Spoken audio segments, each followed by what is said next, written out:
Hi friend, good evening. প্রতিদিনের মতন আজকেও চলে এলাম বাবি জিমনাস্টিক ক্লাসে। আজকে তো মাঠে হওয়ার কথা ছিল, বাট মাঠে আজকে হবে না। ওয়েদার চেঞ্জ, মানে খুব বৃষ্টি হয়েছে আজকে সকাল থেকে। আমি তো ভেবেছিলাম খুবই বৃষ্টি হবে, আজকে মানে ক্লাসে আসা হবে না, কিন্তু ওয়েদারটা বিকেলবেলার পর থেকে খুব সুন্দর হয়ে গেছিলো। সুমপ্রিয় চলে এলো, তারপরে আমরা একটু লেট হয়ে গেছিলো, ভাবলাম খুবই দেরি হয়ে গেছে। দেখলাম না, আমাদের শুধু দেরি হয়নি, অনেকজনের দেরি হয়ে গেছে। তারপরে দুজন মিলে ইয়ার্কি করতে করতে টুকটুক করতে করতে চলে গেলাম। ইয়ার্কির মাঝখানে আমি একটু বাবির কানটা একটু মুলে দিলাম। প্রচণ্ড দুষ্টু হয়েছে, একদম কথা শোনে না, পড়াশোনা তো একদম ঠিক করে না, শুধু আমার সাথে ইয়ার্কি ফাজলামি করে।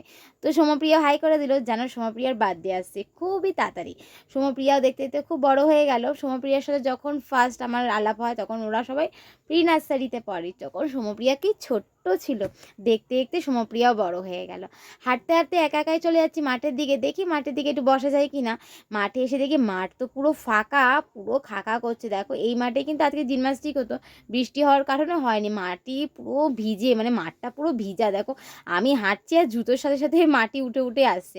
চলো ফ্রেন্ড, একটু বসবো, একটু বিশ্রাম নেবো, কারণ সারাদিন কাজকর্মে সত্যি কথা বলতে গেলে এই মাঠে এসে আমি একটু বসি আর হাওয়া খাই। আজকে হাওয়াটাও খুব সুন্দর দিচ্ছে, বেশ ভালো লাগছে, তাই একটু বসলাম মাঠেতে।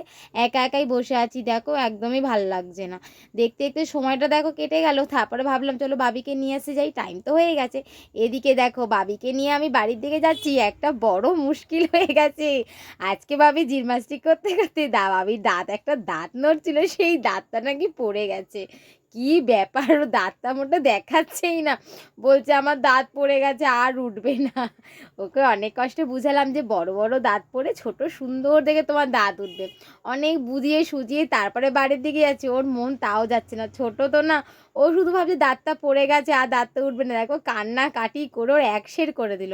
তারপরে ওর মন ভালো করার জন্য ও বললো মোমো খাবে। তারপরে চলো ওর মন ভালো করার জন্য একটু মোমোই নেওয়া যাক। আমারও একটু খেতে ইচ্ছে করছিলো, মোমো মোমো করছিল। মোমো বলেছে ও খাবে, বাট ও কি আর মোমো খাবে? মোমোও খেতে পারে না, খুব একটু ঝাল ঝাল তো একদম খায় না। আর সব থেকে বড় কথা, বাবি আমার চিকেন খায় না, চিকেন ফিশ এগুলো একদমই খায় না। ভালোবাসার মধ্যে ও ডিম কর্ন একটু পনির এগুলোই ভালোবাসে।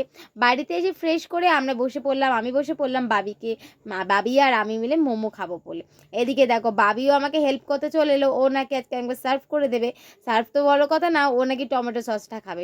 এই মোমোর এই সসটা একটু ঝাল থাকে, তাই ও খেতে পারবে না, তাই জন্য আমি বাটিতে ভালো করে সার্ভ করে দিচ্ছি।